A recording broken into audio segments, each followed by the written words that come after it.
주님이 이 아침에도 주님을 향한 우리의 간절한 마음과 참 소원을 담아 또 주님 사랑하는 마음을 담아 헌물드립니다.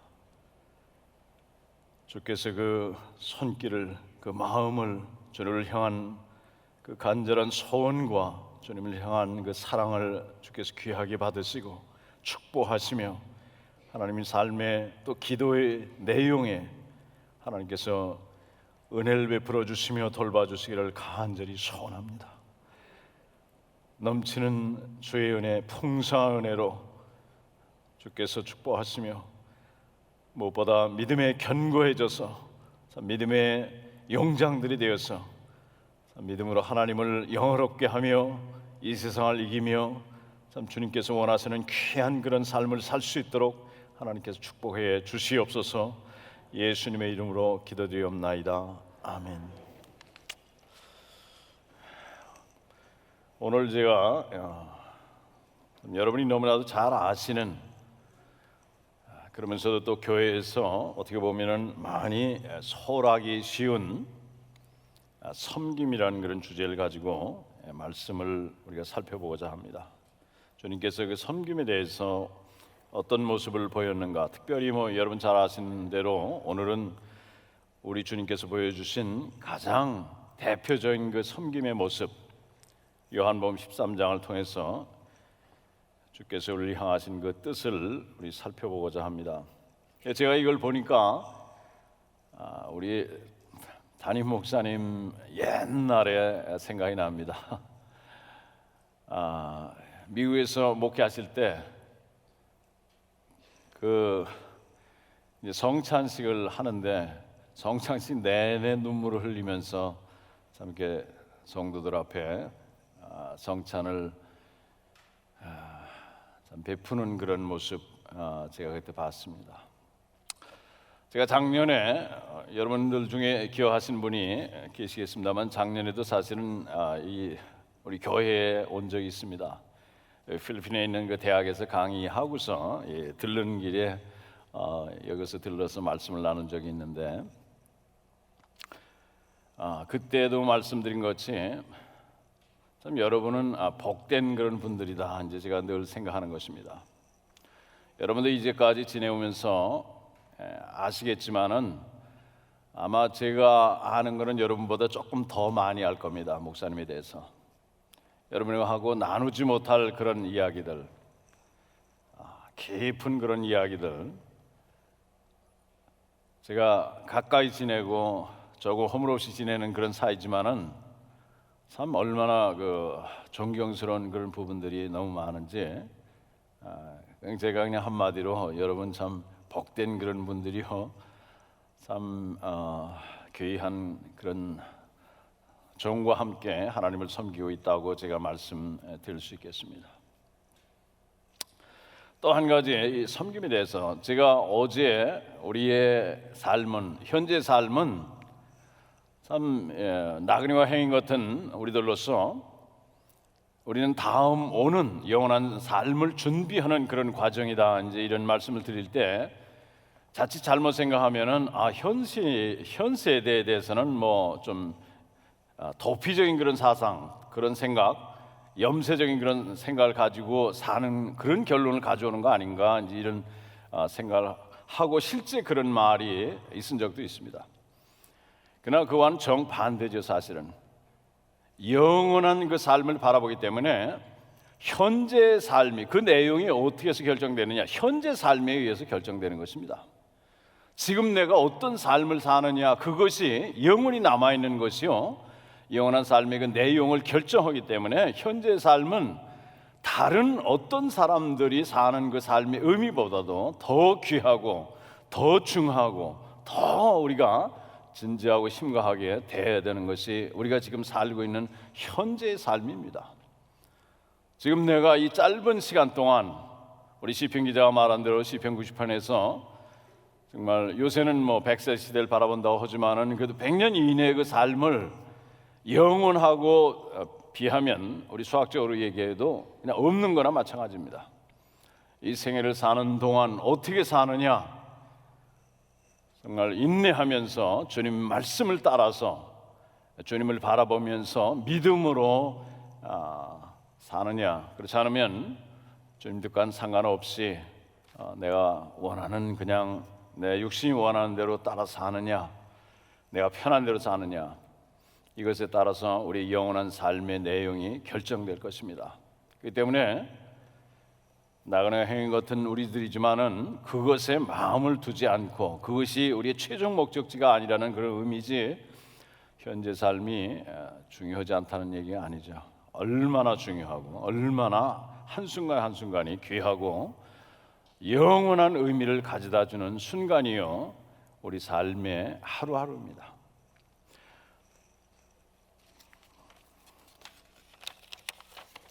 오늘 요한복음 13장 34절 35절 이 말씀을 중심으로 우리가 살펴보겠습니다.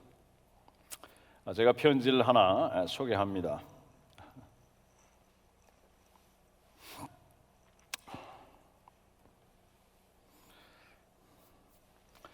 미국에서 있었던 그런 편지인데 약간 좀 유머스러운, 약간 우스운 그런 편지입니다.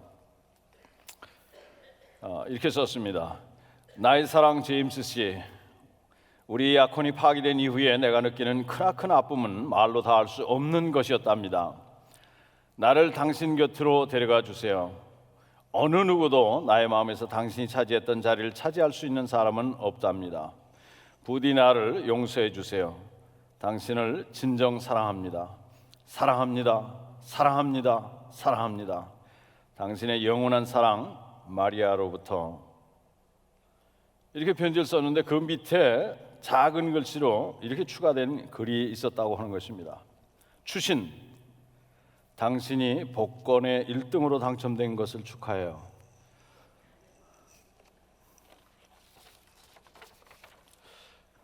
오늘 요한복음 13장 34절 35절에 있는 새 계명을 너희에게 주노니 서로 사랑하라. 내가 너희를 사랑한 것 같이 너희도 서로 사랑하라 하고서 너희가 서로 사랑하면 이로써 모든 사람이 너희가 내 제자인 줄 알리라. 오늘 섬김의 사랑에 대해서 얘기합니다. 사랑을 얘기하지만 그 사랑이 어떤 사랑이냐? 섬김의 사랑. 섬김 속에 나타난 또 사랑이 바탕이 된 그런 섬김에 대해서 오늘 주님께서 여러분과 저에게 말씀하고 계십니다. 내용을 우리 첫 번째는 그 내용이 무엇인가 우리가 살피고, 두 번째는 그 주님께서 보여주셨던 발 씻는 그것의 목적이 무엇인가, 세 번째는 그걸 우리가 어떻게 주님께서 말씀하시고 분부하시고 명령하신 그 내용을 따라 할 수 있는가에 대해서 잠시 살펴보고자 합니다. 근데 성경의 그 사랑, 아까 이제 어떤 분이 사랑합니다, 사랑합니다, 사랑합니다라고 얘기했지만은 이유 없는 사랑이 아니라 이유 있는 그런 사랑을 보여줬는데, 사실 성경에 나온 그 아가페라고 하는 그런 사랑은, 사랑을 표현한 그 말은 원래 있기는 있었습니다만은 거의 잘 사용되지 않는 그런 용어를 정말 이게 성경에 나타난 그 하나님의 사랑을 표현하기 위해서 새로 만들어낸 거나 다름이 없는 그런 용어입니다.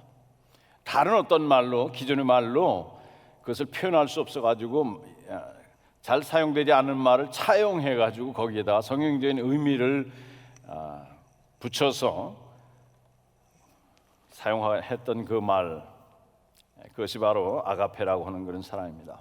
이 사랑은 우리가 잘 아는 대로 로마서 5장 10절에 있는 대로 하나님께서 우리를 사랑하시되 이쁜 구석이 있어 사랑하는 것이 아니라 정말 우리하고 뭐 별 감정의 마찰이나 어떤 적대 관계에 있는 것이 아니라 완전히 원수 되었을 때, 원수의 상태에 있을 때 하나님을 인정하지 않고 하나님을 경배하지도 않고 하나님께 영광을 돌리지도 않고 오히려 하나님을 배척하고 하나님과 상관없는 그런 삶을 살았던 우리들을 하나님께서 사랑한 그 사랑을 표현하는 것이 성경에서 말하는 사랑입니다.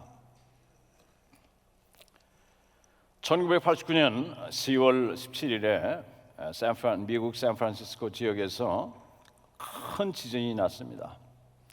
6.5도의 아주 강도의 그 지진, 막 옆으로 흔들리는 그런 지진이 일어나서 많은 사람들이 참 사상자가 났는데, 다행히도 그 샌프란시스코 그 시내가 아니라 그 교외 지역에서 일어나서 사람들이 밀집된 지역이 아니기 때문에 생각보다, 또는 그 지진의 강도보다는 훨씬 적은 그런 사상자가 났습니다. 근데 이제 막 고가도로가 막 무너지고 다리가 무너지고 뭐 이런 장면을 가서 이게 구조반들이 다 복구하고 있는 중에 어디서 울음소리가 났습니다. 애기 울음소리가 나가지고 이 조사반이 보니까 어떤 여인이 자기의 아이로 보이는 애를, 갓난 아기를 안고서 그만 죽어버린 거예요. 위에서 무너지는 그 순간에 애를 안고서 자기가, 어머니가 죽고 애는 그 밑에서 깔렸지만은 살아나서 울고 있었다는 것입니다. 근데 어떻게 됐는지 어머니 안에서 그 애를 끄집어내려고 하는데 도저히 끄집어낼 수가 없어요. 어머니가 애를 그냥 완전히 감싸고 있어가지고 암만 해도 이렇게도 저렇게도 도저히 애를 꺼낼 수가 없어가지고 그 구조반들이 전기 톱으로 몸을 잘라서 그 아이를 꺼내냈다고 하는 그런 실화입니다. 자기 몸을 던져서 정말 그 아이를 살리는, 참 이것이 우리 하나님의 사랑의 그 조그마한 그 일부를 맛볼 수 있는 그런 예화입니다. 우리 아이는 뭐 너무나 사랑스럽고 너무나 귀하고 참 너무나도 정말 자기 몸을 던져서라도 살리고 싶은 그런 참 귀한 그런 아이지만은, 여러분과 저는 사실 하나님 앞에 조금도 그런 구석이 보이지 않는, 하지만 하나님의 당신이 누구냐 이제 이런 식으로 나오는, 전혀 인정하지도 않고 배척하는 그런 상황에 있는 여러분과 저를 사랑하는 것이 하나님의 그런 사랑입니다. 오늘 그 사랑의 내용을 구체적으로 얘기하고 있는데, 우리가 읽지 않았습니다만 그 요한복음 1장에 보면은 요한복음 13장 1절에 보면 때는 유월절 때라 이렇게 말하고 있습니다. 어린 양을 잡아서 옛날에 애굽에 종 노릇하고 있을 때 그 피를 문설주에 발라서 하나님의 사자가 그야말로 그 피를 보면 넘어간다 그래서 유월절, 영어로 말하면 패스오버라고 하는, 피가 발려있지 않은 곳에 가서는 그 집에 첫째를 다 죽이는 그 하나님의 사자가 사망을 가져오는 그런 무서운 그런 때에 어린 양의 피를 보고서 하나님의 사자가 넘어가는 그런 때를 기념하는 그런 명절 때였습니다. 그럴 때 우리가 본문에 있는 대로 예수님께서 제자들의 발을 씻으셨다라고 하는 것입니다. 그러면서 주님께서 그 내용을 설명하면서 오늘 우리가 본문에서 읽은 대로 새 계명을, New Commandment, 새로운 계명을 너에게 준다라고 하는 그 말씀을 우리에게 해주고 있습니다.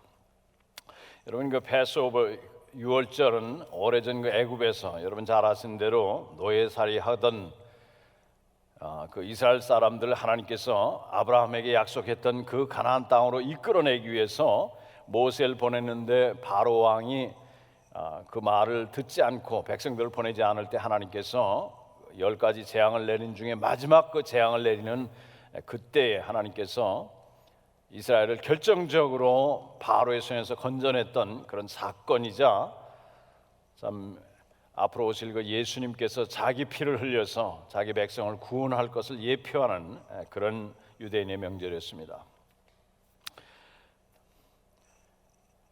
그 유월절 사건을 통해서 참 구원을 이루신 그때에 우리 주님께서 주님의 그 삶과 주님께서 하신 일과 주님께서 이제 십자가에 달리는 그것의 의미가 무엇인가를 제자들에게 설명하면서, 이제 1절 이하에 있는 대로 아버지께로부터 온 우리 주님께서 이제 다시 아버지께로 가실 것을 알고 세상에 남는 그 제자들, 예수님과 함께 3년 같이 지냈던 그 제자들에게, 또 그 제자를 통해서 여러분과 저에게 그 말씀을 우리에게 부탁하시는 그 내용을 오늘 전해주고 있는 것입니다.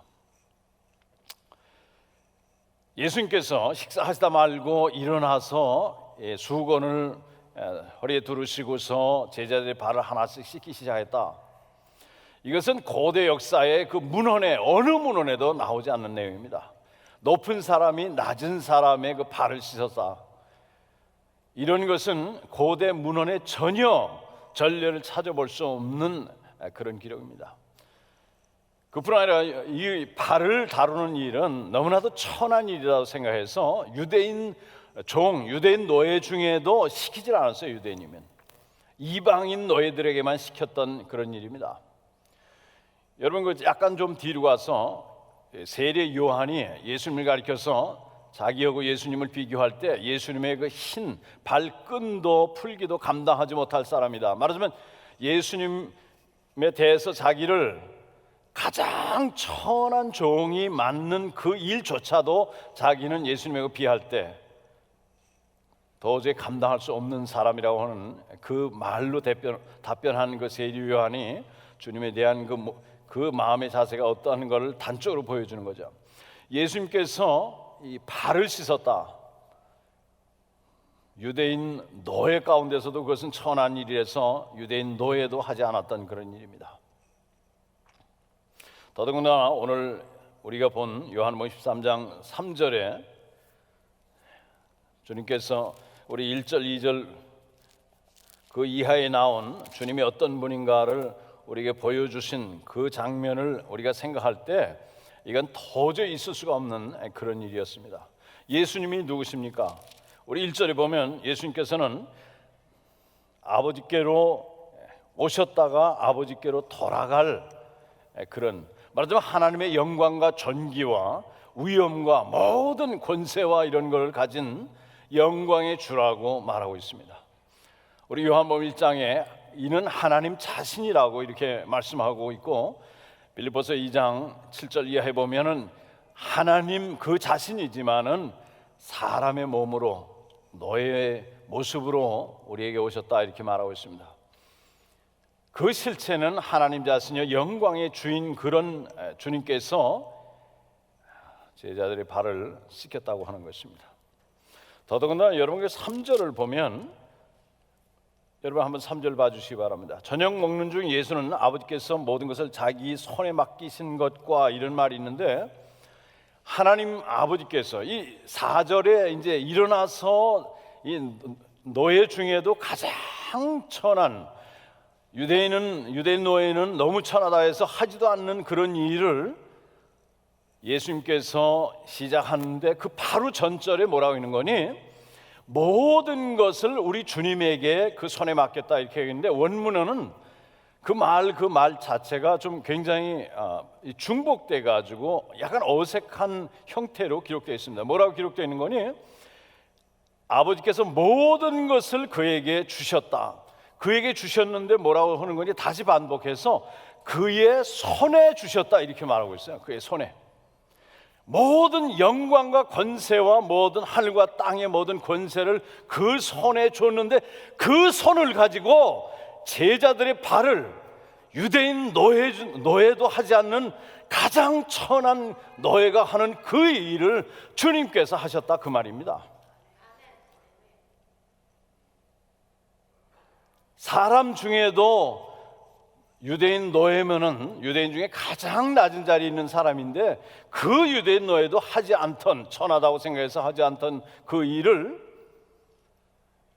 영광의 주여 그 손에 아버지께서 모든 것을 맡긴 바로 그 손으로 주님께서 제자들의 발을 씻겼다 하는 거예요.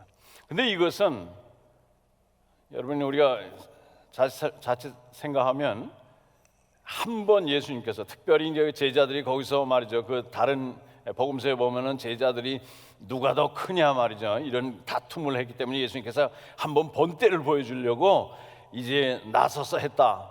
아닙니다. 이것은 주님께서 그 뒤에 말씀하신 것 같이 내가 너희를 사랑한 것 같이 이제까지 사랑하고, 그 1절에서 말한 대로 자기 사람들을 사랑하시되 끝까지 사랑하는 그 주님께서 평생 보여주셨던 그 모습이에요.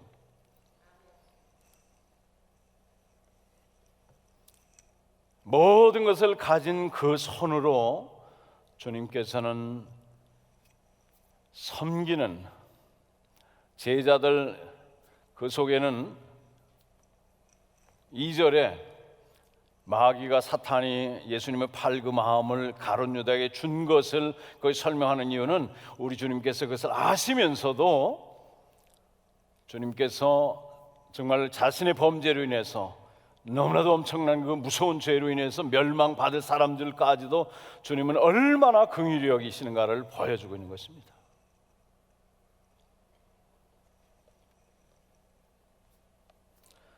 제자들의 발을 하나씩 씻기시던 우리 주님을 생각해 보십시오. 발 씻음의 목적을 쉽게 얘기하고 있어요. 우리 다 아는 대로 우리가 다 믿는 사람 모두가 따라야 될 그 본으로 우리에게 제시했다 이렇게 말씀하고 있습니다. 우리 누구나 해야 될 그 일, 주님께서 내가 행한 것 같이, 내가 너희를 사랑한 것 같이, 내가 나 자신을 낮추고 영광의 주여 만유의 주지만은 가장 천한 그런 종의 모습으로 발을 씻긴 것 같이, 내가 그렇게 한 것 같이, 내가 그렇게 행해온 것 같이 너희도 그렇게 해야 된다고 말씀하고 있는 것입니다. 17절에 이렇게 하는 자가 복이 있다 이렇게 말씀하고 있어요. 복이 있다. 복이 있다는 말은 그 뒤에 이제 자세한 내용이 나옵니다만 하나님께서 그것을 귀하게 여기시고 기뻐하시고 인정하시고 그걸 통해서 역사하시고 하나님의 축복이 함께한다는, 하나님께서 그런 사람을 통해서 하나님 뜻을 이룬다는 그런 의미입니다. 제자들에게 또 제자를 통해서 믿는 그 믿음의 공동체에게 이 일을 맡겨서 그런 일을 통해서, 그런 예수님의 본을 따르는 그런 사람들을 통해서 하나님의 일을 이 땅에 이루시기로 주님께서 말씀하신 것입니다.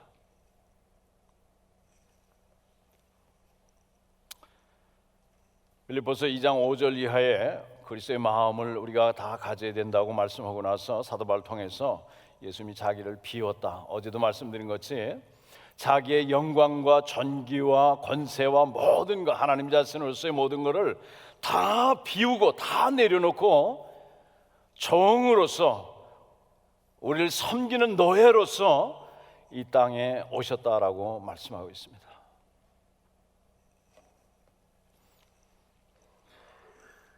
그래서 우리 주님께서는 이 땅에 오셔가지고 우리 누가복음 22장 27절에 있는 대로 앉아서 먹는 자가 크냐 서서 먹는 자가 크냐, 그러나 나이는 너희 중에 섬기는 자로 서서 섬기는 자로 있노라라고 이렇게 말씀하고 있습니다. 일시적으로 하는 것이 아니고 주님의 삶 자체가 그런 것이요, 그런 삶을 살았다고 얘기하고서 주님께서 우리에게 말씀하시는 것이 내가 행한 것 같이 나를 따라오려는 자, 내가 부탁한 것을 맡아서 하려고 하는 자, 하나님이 인정하시는 그 일, 하나님의 뜻을 이루는 일, 이 땅에 주님의 뜻이 이루어지는 그 일, 교회를 세우는 일, 그것은 주님의 본을 따르는 그 사람을 통해서, 그런 사람들의 모임을 통해서 주님께서 이루신다고 하는 것을 분명하게 말씀하신 거예요.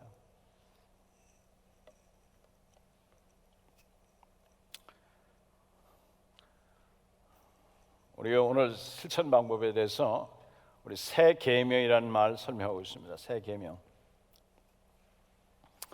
여러분, 새 계명 하면은 이제 예수님께서 이제 신약 시대에 주신 계명인데 이 의미를 우리가 정확하게 알려면 옛 계명을 생각하시면 돼요. 우리 출애굽기 20장에 보면은 이스라엘 민족이 애굽에서 해방을 받아가지고 모세의 인도를 받아서 홍해를 건너가지고 시내산에 이르러서 하나님 앞에 서서 이스라엘 민족이 자신들을 준비하고 정결하게 하고서 하나님과 함께 언약을 맺는 하나님의 백성으로 탄생하는 그 장면이 나옵니다. 그때 구약의 그 하나님은 그야말로 위험 가운데 무서운 그런 광경을 우리에게 보여줘요. 천둥과 번개가 불이 그냥 가득한 그곳에 구름이 빽빽하게 검은 구름이 가득 차서 하나님의 위엄과 권위를 나타내고서 듣기 힘들 정도로 무서운 하나님의 음성을 직접 들려주는 장면입니다.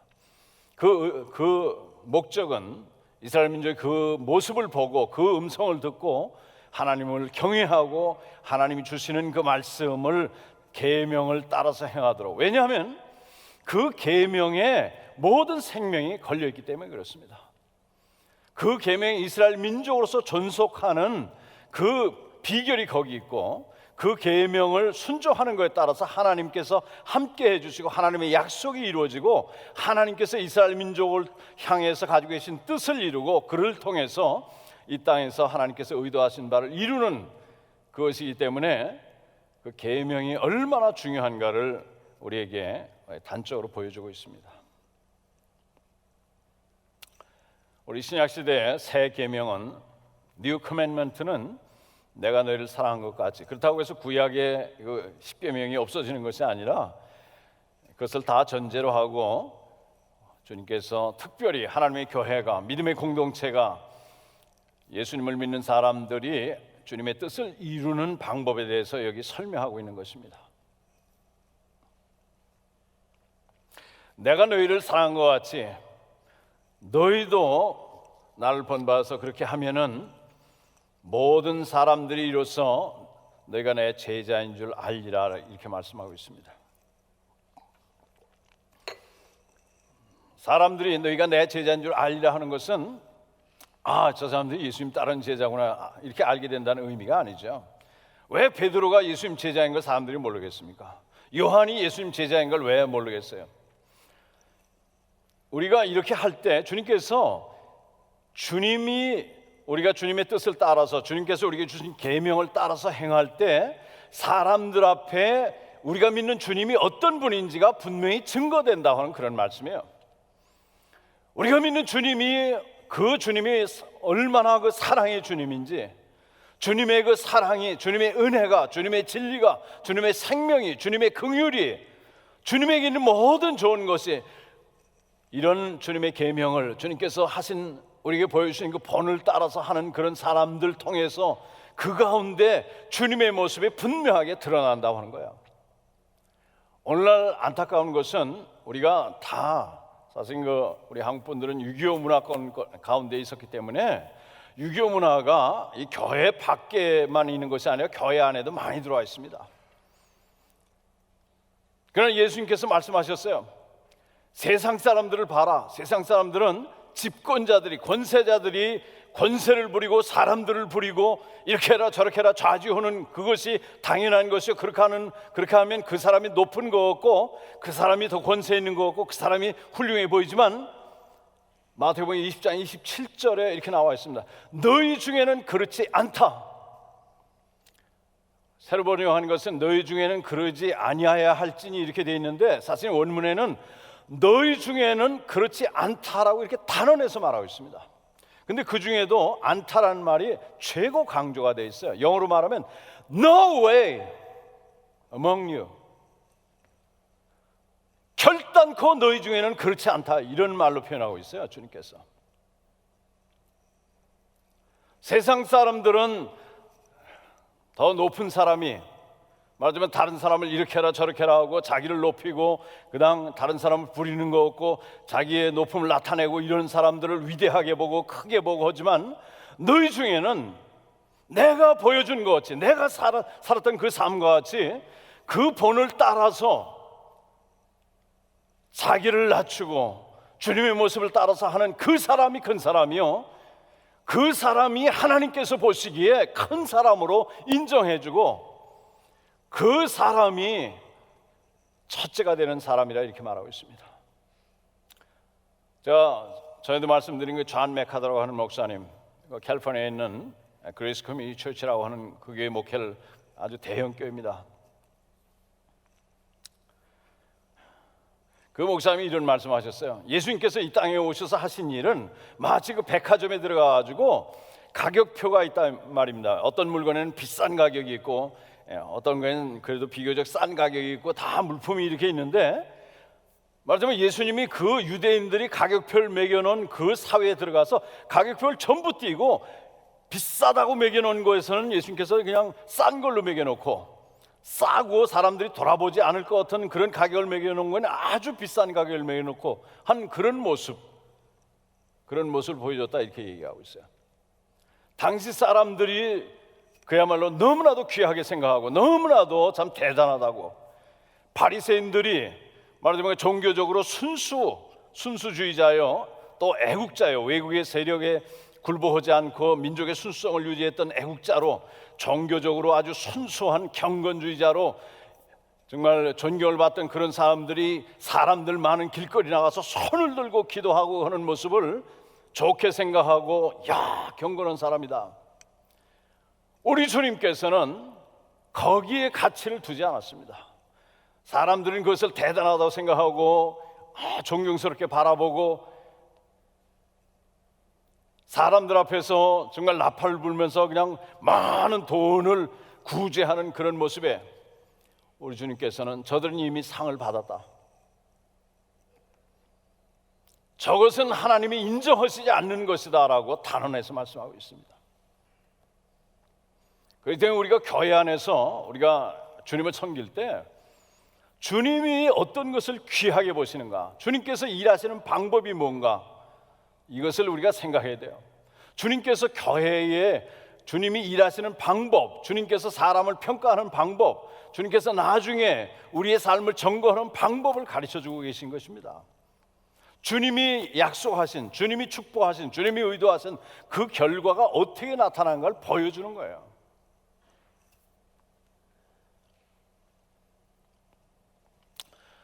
우리 주님께서 내가 너희를 사랑한 것 같이 너희도 서로 사랑하라 했는데 어떤 사랑입니까? 자기를 비우는, 자기를 낮춘 사랑이에요. 여러분과 제가 예수님 믿는 사람 맞습니까? 우리가 예수님을 뒤를 따라가는 사람 맞습니까? 예수님 뜻을 어떻게든지 이루어보려고 하는 사람 맞습니까? 그러면 주님께서 말씀하세요. 내가 너희에게 행한 것 같이 너희도 그렇게 하라. 비록 예수님께서 그 제자들 앞에서 할 때 정말 하늘에 그 빽빽한 검은 구름이 들어차고 천둥번개가 있고 불이 그냥 막 무섭게 일렁이고, 하나님이 정말 천둥번개보다 더 큰 목소리로 무서운 그런 위험의 그런 모습으로 나타나지 않았지만은, 그야말로 종 중에도 노예 중에도 가장 천하고 낮은 모습으로 주님께서 우리에게 모습을 보여줬지만, 그분이 바로 하나님이요, 그분이 영광의 주요, 그분이 만유의 주다, 그런 소리예요. 그렇기 때문에 우리에게 주신 새 계명은 같은 장면입니다. 같은 장면, 같은 하나님이 말씀하시는 거예요. 그러면서 주님께서 하시는 말씀이, 내가 이렇게 낮춘 것 같이, 내가 나 자신을 비운 것 같이 너희도 그렇게 해야 된다. 이것은 자기를 희생하는 사랑이었습니다.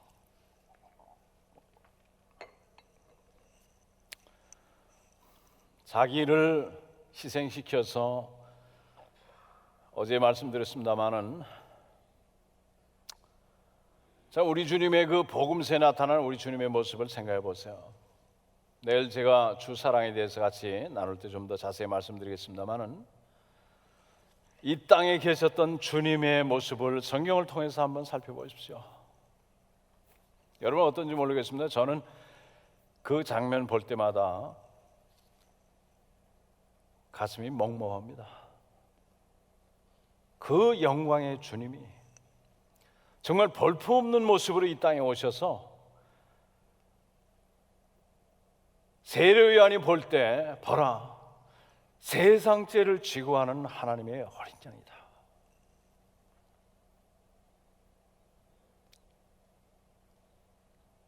하나님 아버지 앞에서 말할 수 없는 통곡과 눈물로 그야말로 하나님 맡기신 그 일을 여러분과 저를 사랑해서 끝까지 이루기 위해서 정말 몸부림치면서 아버지 앞에서 매달렸던 그 주님,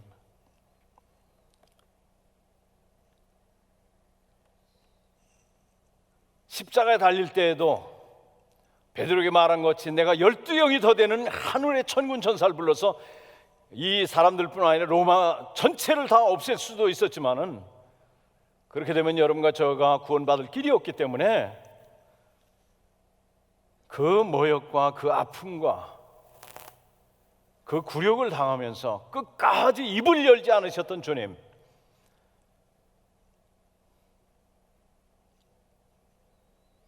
그 한 몸 버려서 구원을 이루신 그 주님이 여러분과 저에게 부탁하신 말씀이에요.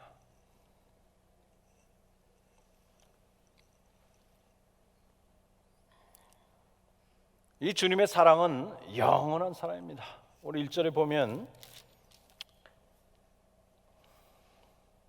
6월절 전에 예수께서 자기가 세상을 떠나 아버지께로 돌아가실 때가 이른 줄 아시고 세상에 있는 자기 사람들을 사랑하시되 끝까지 사랑하시니라.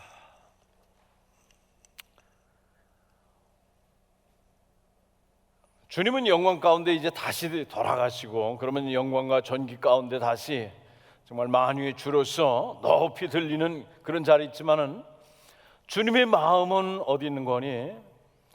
자신을 믿고 따르던 그 제자들에게 마음이 있었다는 거예요. 여러분과 저가 주님을 사랑하고 주님의 말씀대로 부족하지만 따르려고 했으면 우리 베드로나 요한이나 정말 얼마나 그 실수도 많고 참 어떨 때 보면 어처구니 없는 그런 일도 많습니까? 그러나 그 마음 주님에게 드리고 주님을 신뢰하고 주님 말씀 가운데 부족하지만 따르려고 애를 쓰고 정말 주님이 원하시는 것을 이루려고 했던 그런 사람들을 우리 주님이 그렇게 보신다 그 말이에요.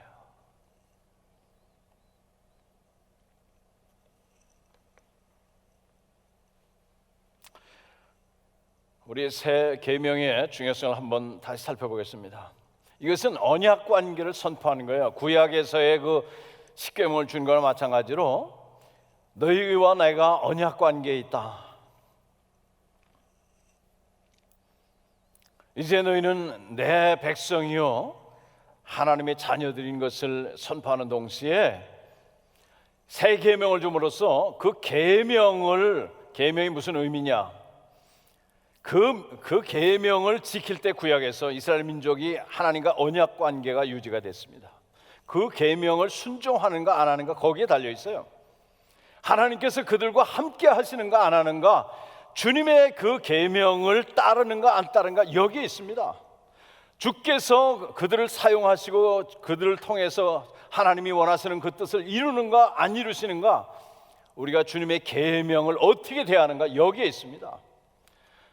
교회는 이 세상 밖에서와 같이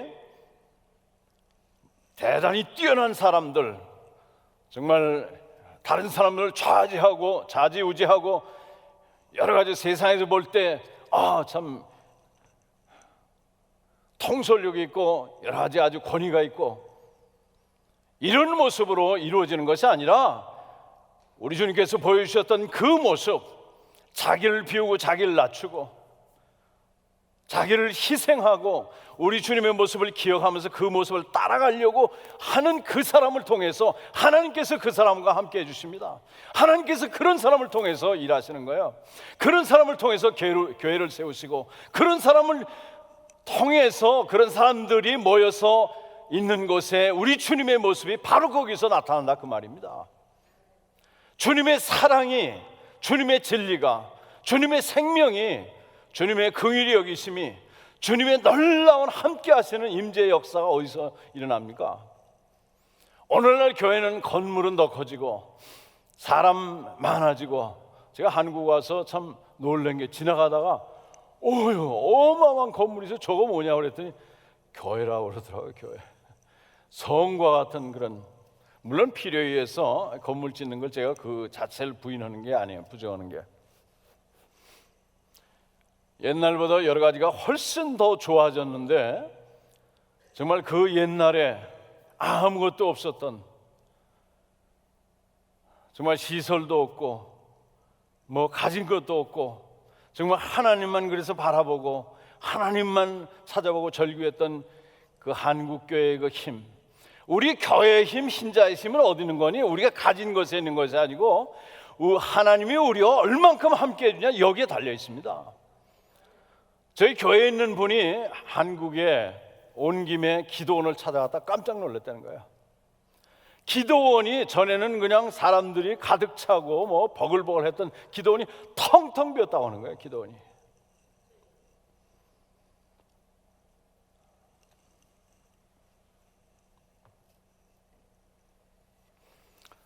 우리가 기억해야 될 것은 이 하나님의 말씀, 이것은 우리의 존재 자체, 우리가 정말 하나님의 믿음의 공동체로서 그 역할을 감당하느냐 못하느냐, 이것에 달려 있습니다. 우리 신자 개인도 마찬가지고 교회로서도 마찬가지예요.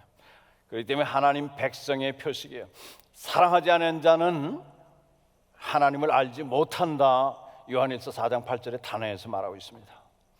우리 주님이 보여주신 모습을 그 삶 가운데서, 그 행위 가운데서 보여주지 못하는, 그 말 가운데 보여주지 못하는 사람은 우리 주님을 모르는 사람이에요. 모르는 사람.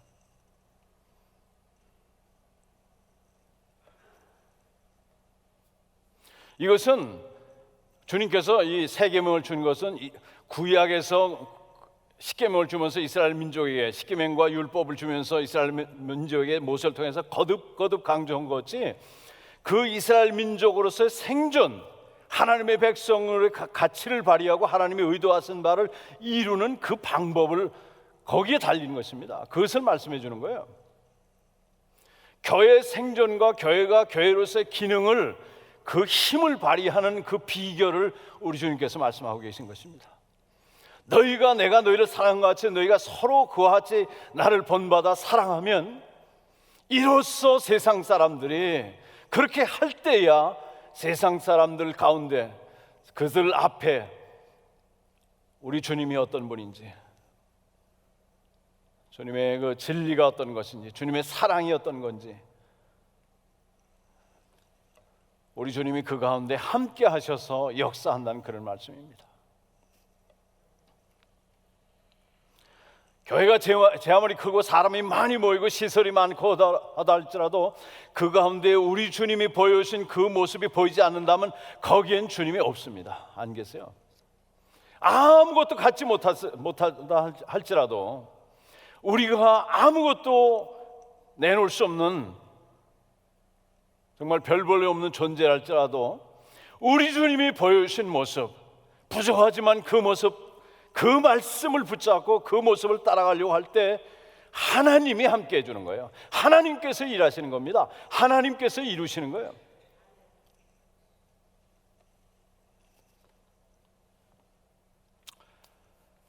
우리가 어떻게 실천해야 되겠습니까? 우리의 성경 베드로후서 3장 18절 한번 펴보시기 바랍니다. 베드로후서 그 마지막 3장 18절, 제가 가진 성경으로 신약 387면에 있습니다.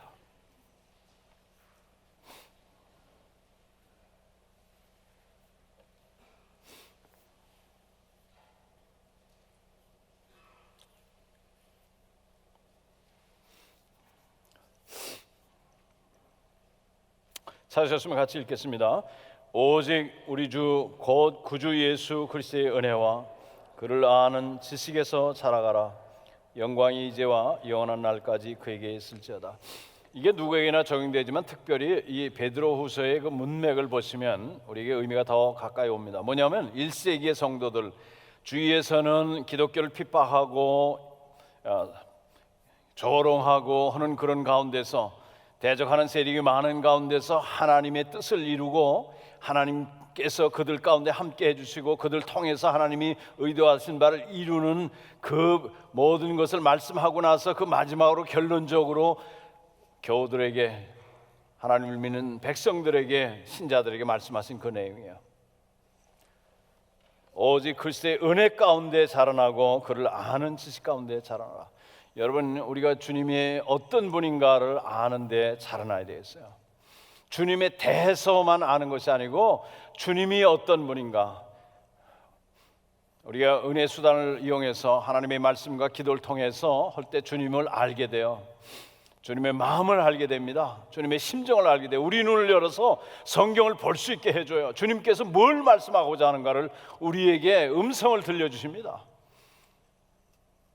그 주님을 깊이 알고 깊이 이해하고 정말 주님의 그 심정을 이해하는 사람들만이 주님을 따라갈 수 있는 거예요. 그런 사람들만이 주님이 왜 이렇게 보잘것없는 모습으로, 연약한 모습으로, 세상에서 볼 때 그런 사람들 어떻게 취급합니까? 돌아보지도 않아요. 무시해버리고 아무것도 아닌 것으로 생각하고. 그러나 우리 주님이 모든 것을 주관하시는 만유의 주께서, 전능자 하나님께서 말씀하신 것입니다. 하나님이 일하시는 방법을 얘기해 준 거예요.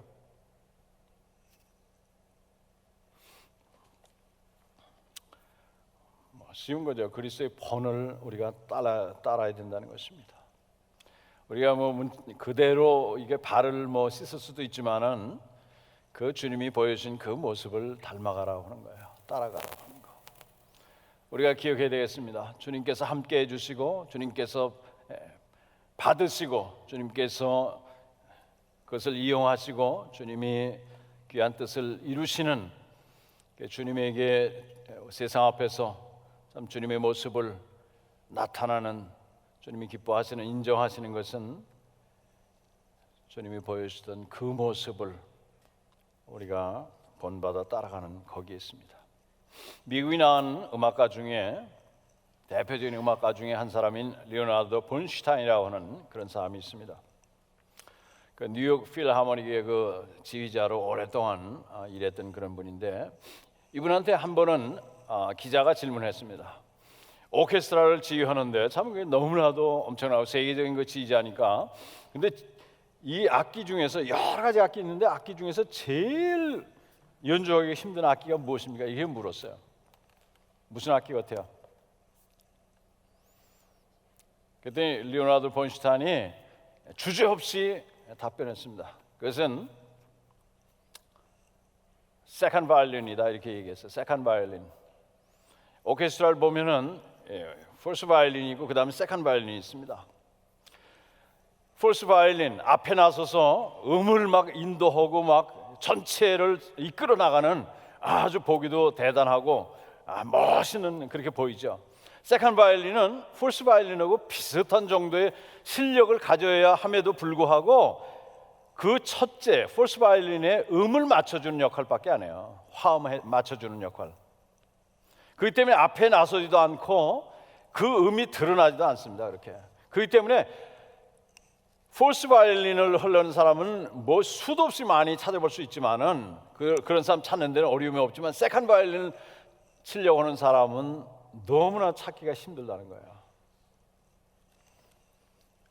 우리 교회도 그렇습니까? 그러나 우리 주님께서 말씀하셨어요. 자기를 낮추고 모든 사람의 종이 되고자 하는 자, 그 사람에게 하나님의 눈이 가 있고 하나님의 임재가 그 사람에게 있고 그 사람을 통해서 하나님 뜻을 이루고 로마 사회를 변화시키고 사회를 변화시키고 하나님 뜻을 이룬 기독교 역사 가운데 건물이 많고 사람이 많고 시설이 많고 뭐가 많은 그것이 아니라 주님의 말씀을 명심하고 가슴에 품고 주님의 모습을 그리면서 그 뒤를 따라가고자 했던 그런 사람들을 통해서, 세상에서는 그런 사람들을 무시하고 아무것도 없는 것을 여길지 몰라도 우리 하나님께서 귀하게 여기시고 함께 해주시고 그런 사람들을 이용하시고 그런 사람들을 통해서 하나님이 이 땅에 의도하신 귀하고 아름다운 것들을 만들어내는 그런 일을 하시는 것입니다. 우리 소문의 모든 식구들이 우리 주님의 모습을 본받아서 주님이 보여주신 그 본을 따름으로써 우리가 다른 것이 아니라 하나님이 인정하시고 하나님이 함께 하시고 하나님이 사용하시고 하나님이 그걸 통해서 하나님이 귀하고 아름다운 이 일을 이루는 여러분 모두가 되시기를, 그런 교회가 되기를 주님의 이름으로 축원합니다.